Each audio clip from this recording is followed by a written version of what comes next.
안녕하세요. 유노튜브 MC 지은입니다. 안녕하세요. 유도성형외과 전문의 김신영입니다. 오늘은 하이코 시술에 대해 탈탈 털어볼 건데요. 코 수술에 비해 저렴하고 코 수술만큼 효과가 있다고 하거든요. 코 성형이 부담스러운 분들께서 많이 궁금해 하시는데 원장님은 어떻게 생각하시나요? 네, 단도직입적으로 말씀드리면 저는 하이코 시술을 절대 권유하지 않습니다. 원장님께서 이렇게 단호하실 때는 또 이유가 있죠. 왜 유노코의 달인 김신영 원장님은 하이코 시술을 추천하지 않는지 이번 시간을 통해 알아보도록 하겠습니다. 우선 하이코 시술에 대해 정확히 알아볼게요. 하이코 시술이 뭔가요? 네, 하이코 시술이란 코에 리프팅을 하는 방법이죠. 수술용 봉합사로 널리 쓰이는 PDO라는 성분이 있는데 얘를 실같이 만들어가지고 코끝에 넣어서 코끝을 세우거나 콧대에 넣어서 콧대를 높여주는 그런 방식이죠. 코 성형보다 상대적으로 간단하고 비용이 저렴한 장점이 있겠습니다.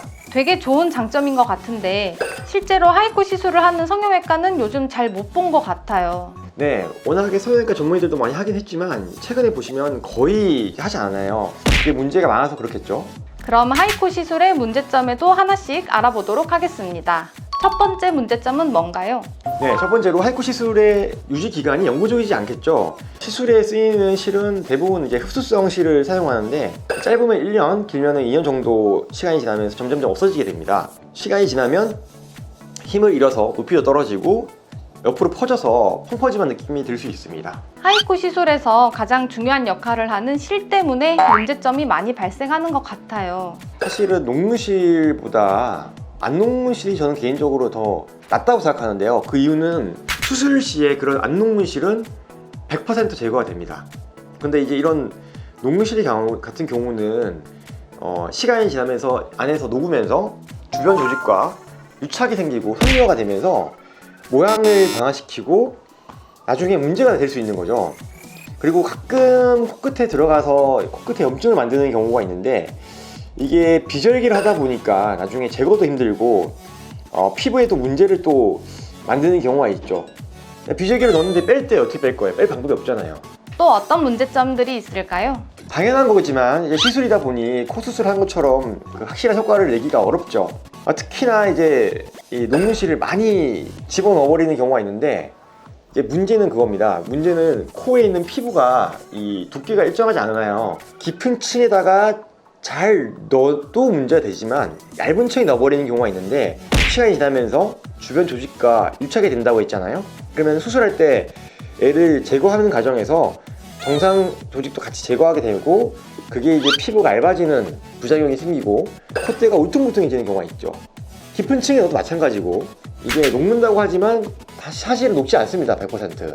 그 남는 게 문제가 되는 것 같아요. 그럼 보형물 제거하는 수술이 위험할까요? 실을 제거하는 수술이 더 위험할까요? 당연히 실을 제거하는 수술이 더 위험하겠죠. 그 이유는 이제 실리콘에 한해서 말하면 실리콘을 제거하는 수술은 안에 캡슐이 남아있기 때문에 실리콘을 제거해도 이 비치는 문제는 안 생기고요.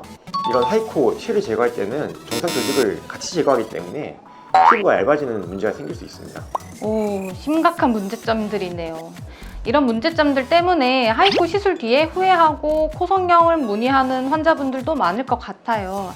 그럼 이미 하이코를 받은 상태라면 얼마 후에 코 성형을 할 수 있을까요? 사실은 이제 하이코를 하신 분들이 수술을 하기 전까지는 잘 문제점을 모르다가 수술을 꼭 하고 싶을 때 이제 문제가 생기는 거죠. 그래서 제가 봤을 때는 하이코를 하자마자 오랜 시간이 안 지나는 게 더 유리합니다. 오랜 시간이 지날수록 더 유착이 심해지기 때문에 좀 오래된 5년 넘은 이런 분들은 좀 더 어려운 경향이 있고 한지 얼마 안 되는 경우가 좀 더 쉽게 제거가 가능한 것 같아요. 어떤 실을 샀는지에 따라서 달라지기 때문에 병원에 오셔서 정확하게 상담 받으시면서 결정하시는 게 좋을 것 같아요. 사실 이게 가장 현실적인 문제거든요. 그냥 코 수술하는 것과 하이코를 한 후에 코 수술을 하는 것과 비용적인 차이도 발생하나요? 네, 이제 실을 제거하는 게 좀 어렵다고 했죠. 그게 사실은 우리 연구 필러랑 비슷하다고 생각하시면 돼요. 나중에 제거한 걸 보면 덩어리 져서 나오는데 실을 한 줄 한 줄 빼는 게 아니라 덩어리째 나와서 연고 필러 제거랑 비슷한 그런 추가 비용이 들 수 있습니다. 좀 더 확실한 효과를 얻고 싶으면 하이코 시술보단 차라리 안정적인 코 성형이 낫다는 생각이 드네요. 네, 그렇죠. 어떤 수술이나 부작용은 다 위험이 따를 수 있는데 무리하게 시술하는 것보다는 상담을 통해서 좀 더 안정적으로 수술을 하시는 게 더 나을 것 같습니다. 제가 말씀드린 중에 가장 중요하게 생각하는 부분은 이제 녹무실이 의사들이 다 괜찮다라고 하고 다 없어진다고 하지만 사실 그렇지 않습니다. 그게 지금 전달하는 팩트 중에 중요한 이야기고요. 특히나 깊은 층에 잘 넣었으면 상관이 없는데 얇은 층에 넣으시는 분들이 가끔 있기 때문에 그런 경우에 상당히 이제 원래 코어로 돌리기가 어렵다는 점을 기억했으면 좋겠습니다. 네, 알겠습니다. 오늘은 하이코 시술과 문제점에 대해 여러 가지 알아봤습니다. 저희가 준비한 내용은 여기까지입니다. 저는 윤요튜브 MC 지은, 윤호선외과 전문의 김신영이었습니다. 다음에 또 만나요. 안녕. 구독, 좋아요 꾹꾹.